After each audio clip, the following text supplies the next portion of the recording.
Guys, in this video we're looking to use our expanded definition of our trig ratios in order to evaluate trig ratios for any angle, not just acute angles in right triangles. So revisiting really quickly here our acute angle definition in a right triangle for our trig ratios, we know that we memorize this SOHCAHTOA mnemonic to kind of help us with this opposite over adjacent, opposite over hypotenuse, and opposite over adjacent kind of relationship here. So what we're going to look at now is a little bit different. We say we still want to imagine an angle in standard position so that its terminal side, sorry, initial side is on the positive x-axis, and its terminal side, it kind of terminates somewhere.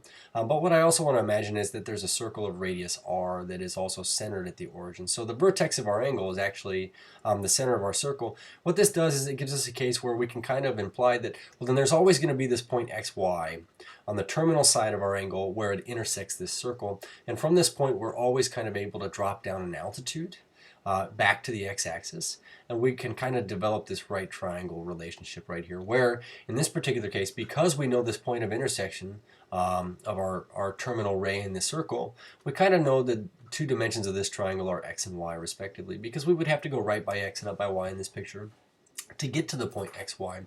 The only bit of information we're kind of missing from our triangle here is our hypotenuse, and we're going to remember to define this as r just simply because it's the radius of a circle here. So some things, Pythagoras still applies. As long as we know a point xy on the terminal side, we can say x squared plus y squared equals r squared and go solve for r. And then just really quickly, I want to make sure that we mention here r is always positive. So don't forget that because r is the distance, okay, the distance from this point back to the vertex or the origin, distances are non-negative. X's and Y's can be negative though, depending upon displacement. So using SOHCAHTOA here, we can show by the same means that sine would be opposite over hypotenuse, or in this case, looking at our diagram up here, our y over r. And our expanded cosine definition, well, it's adjacent over hypotenuse, but in this case, it's x over r.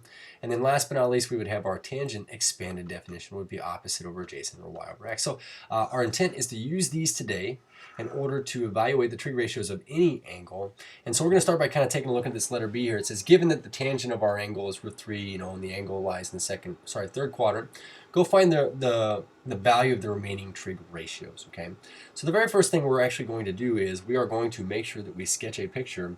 And what I notice is it says that our angle theta lies, in the third quadrant. So the way we tend to do this is, and you can kind of take your pick here, but we kind of just create an arbitrary angle that terminates in the third quadrant. And I don't really mind how far you rotate into the third quadrant, but we do need to illustrate this as an angle in the third quadrant. Now, as we illustrate it, whether or not you want to illustrate your angle going this way, or if you want to wrap it around clockwise and have this be theta, you need to take your pick, but I tend to wrap mine around as a positive angle between 0 and 360. So I'm going to say this is my theta right here.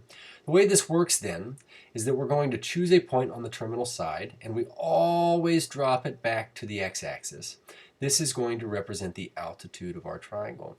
And the cool thing about this is we kind of walked into this situation already knowing one of our trig ratios. We know our tangent ratio.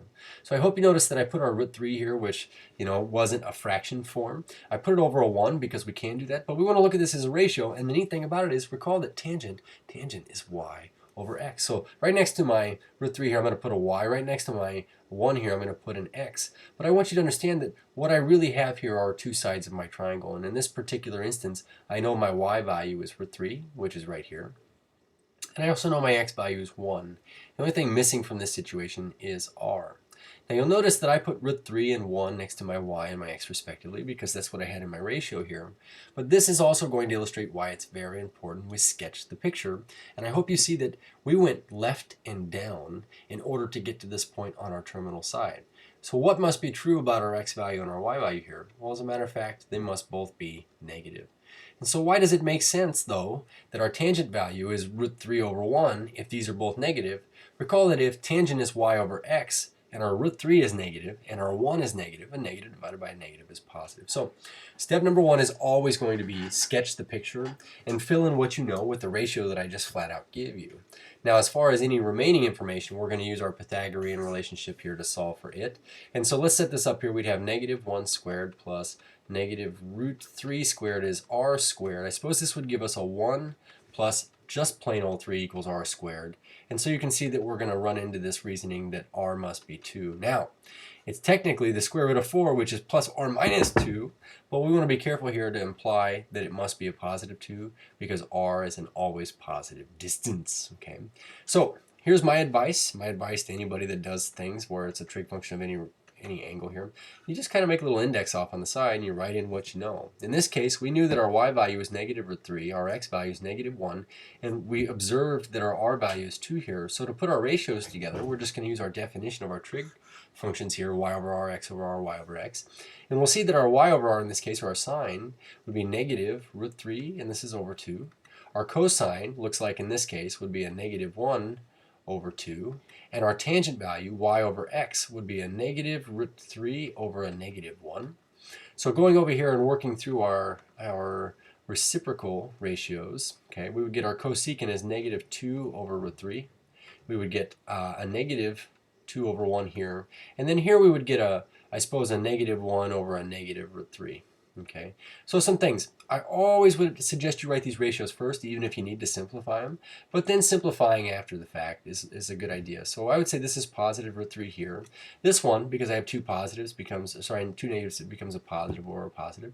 And after rationalizing, we get root 3 over 3. And likewise, I have to kind of simplify maybe this here, negative 2 over 1 is negative 2, but I need to rationalize up here, and so I just need some space here. I'll write it over here, and maybe in a different color, negative 2 root 3 over 3. And so these would be my final ratios here. So you can see that drawing the picture is very, very helpful here. Let's take a look at one more instance where we're given a reciprocal function, and we're also given an angle that is described in radians. So in our last instance here, we were told flat out that the angle's in quadrant 3. In this particular case, we're given the cosecant, and we know that our angle's between pi halves and pi. So really quickly, let's just recall that when we talk about radian measurement here, pi and 180 degrees, they kind of mean the same thing, so 180 degrees and pi. So when you say between pi halves and pi, we kind of imply that we mean a half pi rotation and a pi rotation. Our angle is somewhere between here and here. So start with this. Let's sketch our angle in standard position. So positive x-axis, our initial side's there. And from our vertex, we'll just drop a terminal ray out somewhere in the second quadrant. Here's going to be our angle, theta. Okay. Now, good idea is to pick a point on the terminal side and drop down this altitude here, always back to the x-axis. But here's our right triangle. And in this particular case, remember we were told the cosecant of our angle, and our cosecant is always the reciprocal of, let's see if I can write on this here, reciprocal of sine. So since that's the case and sine is y over r, it kind of means that in this case we have r over y.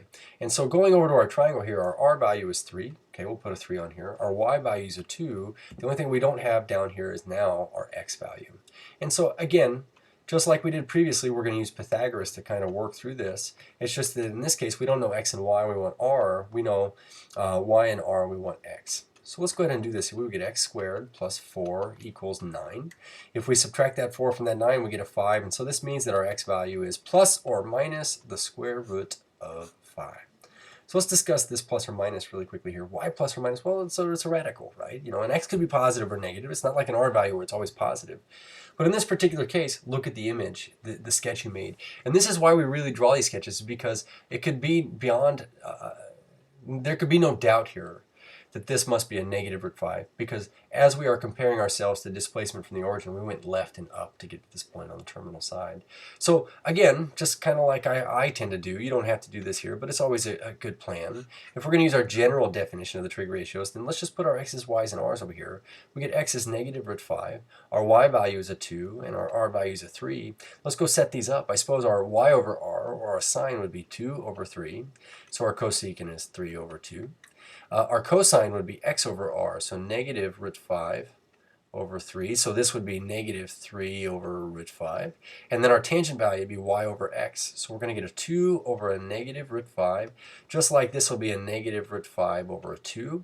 And just like I always recommend, let's go back and simplify last. So now I'll go back and call this negative 3 root 5 over 5 because we have to rationalize our denominator. And just the same, we're going to see that we have negative 2 root 5 over 5 here. Okay. Very, very cool. So some things worth mentioning here before we kind of dial out of this video is you notice in our first video, or our first example here, all of our trig functions that we evaluated for were some of them negative, some of them positive. But which ones were positive? We see that tangent was positive and its reciprocal cotangent was positive. The reason behind this is because as we define our trig functions using x's and y's and r's, the fact that r is always positive means that sine and cosine will be positive if and only if y and x are positive, respectively. And tangent's only ever positive if we take a y divided by an x, and they're either both positive or both negative. So being in the third quadrant here guaranteed that tangent would be positive because we would divide a negative y value by a negative x value. But everything else was negative here, okay? And as we look at this over here, our angle terminated in quadrant 2. And so what I observe is our sine value, and hence its reciprocal, were positive, but everything else was negative. And the reasoning behind this is because every point in the second quadrant also, it would have to have a positive y value. And guarantee that when we do our y over r or r over y ratios, that it would be positive, so sine would be positive here. So as we look into our next video here, we're going to take a look at how you can determine the signs of your trig ratios depending on the quadrant you terminate in. Cheers.